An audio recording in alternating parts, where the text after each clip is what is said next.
पश्चिम मेदिनीपुर जिले के घाटल थाने की पुलिस ने जिले में बड़ी वारदात की घटना को नाकाम करते हुए बाहरी राज्यों के बदमाशों को गिरफ्तार किया है। दूसरे राज्यों के आरोपियों के पास से आग्नेयास्त्र और कारतूस बरामद किए गए हैं। घाटल थाने की पुलिस ने पश्चिम मेदिनीपुर जिले के घाटल में राधानगर के पास एक गांव से 13 लोगों को गिरफ्तार किया है। प्रारंभिक तौर पर पता चला है कि गिरफ्तार लोगों का घर झारखंड, बिहार और आसनसोल इलाके में है। पुलिस सूत्रों के मुताबिक गुप्त सूत्रों से सूचना मिलने के बाद पुलिस ने इलाकों को घेर लिया है। घाटल और चंद्रकोना पुलिस स्टेशनों की संयुक्त कार्रवाई में अतिरिक्त जिला पुलिस अधीक्षक, घाटल उप विभागीय पुलिस अधिकारी और अन्य अधिकारी और बड़ी संख्या में पुलिस बल शामिल थे। बताया जाता है कि गिरफ्तार किए गए सभी लोग डकैती के उद्देश्य से एकत्रित हुए थे। जिला पुलिस अधीक्षक धृतिमान सरकार ने कहा कि गिरोह का उद्देश्य एक रासायनिक उर्वरक की दुकान को लूटना, एक ट्रक का अपहरण करना और एक सरकारी बैंक को लूटना था। हाँ, आज के আমাদের কাছে একটি ইনপুট আসে কলকাতা পুলিশের এসটিএফ এর তরফ থেকে একটি ইনপুট আসে যে আমাদের পশ্চিম মেদিনীপুরের একটি প্রান্তে একটি ক্রাইম করার জন্য পরিকল্পনা নিচ্ছে একটি গ্যাং অফ ক্রিমিনালস, তাদের প্রায় 10-12 জন আছে। তো ইনপুটটা পাওয়ার সঙ্গে সঙ্গে আমরা ওখানে আমরা স্টার্ট করি আমাদের অ্যাকশন। স্টার্ট করার পরে আমরা কলকাতা পুলিশের যে এসটিএফ আছে তাদের কাছ থেকে ফার্দার ডিটেলস কালেক্ট করি এবং আমাদের লোকাল সোর্স এবং নেটওয়ার্ক যারা আছে তাদেরকে আমরা অ্যাক্টিভেট করি।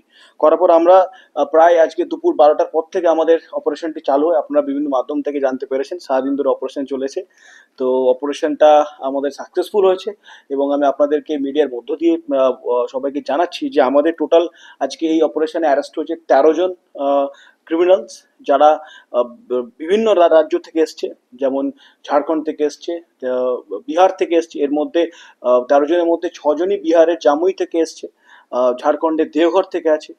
বাইরে থেকে তারা এসে তারা আর্মস নিয়ে এসে এখানে একটি রাসায়নিক সারের দোকান, বড় দোকান, দোকান না গুদামঘর, সেটাকে তারা প্ল্যান করছিল। ওটাকে আজকে রাত্রে ভেঙে ওখানে তারা ডাকাতি করবে। তাদের কাছে 3টে আর্মস পাওয়া গেছে, 1 শটার আর্মস, শর্ট আর্মস, আর 10টা অ্যামিউনিশনস এখন অবধি পাওয়া গেছে।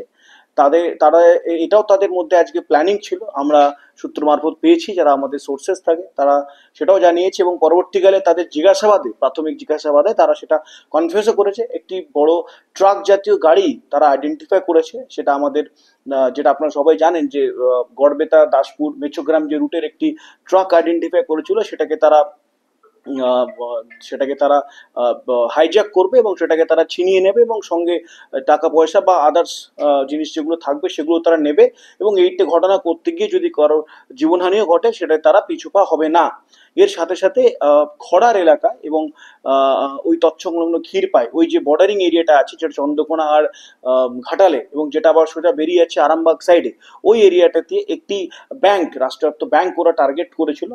আমি নাম বলছি না, বাট একটি রাষ্ট্রায়ত্ত ব্যাংক টার্গেট করেছিল। আমরা তাদের কাছ থেকে যে মোবাইল ফোন সিজ করেছি, সেই ব্যাংকের ছবি পাওয়া গেছে, সেই ব্যাংকের লোকেশনস পাওয়া গেছে এবং সেই ব্যাংকের জন্য সার্চ করে যে আদার্স যেগুলো দেখতে হয়, ব্যাংকের ফোন নাম্বার থেকে শুরু করে এভরিথিং আমরা সেখানটাতে পেয়েছি।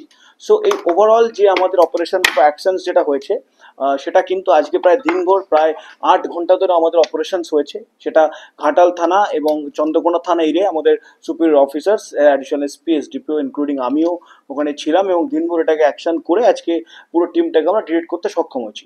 বাইরে থেকে যারা এসছে তারা ফায়ার আর্মস নিয়ে এসেছিল 3টে, 10টি আর্মস, 10টি অ্যামিউনিশন, সেগুলো কিন্তু আজকে ওদের কাছ থেকে সিজ করা হয়েছে। সো আমার তরফ থেকে ব্রিফ করার, বাকি আপনাদের কিছু থাকলে কেন আসবে। কোথায়? Bureau report PBTV news. नियमित अपडेट एवं दुनिया भर की ताज़ा खबरों के लिए हमारे फेसबुक पेज को फॉलो एवं यूट्यूब चैनल को सब्सक्राइब करें।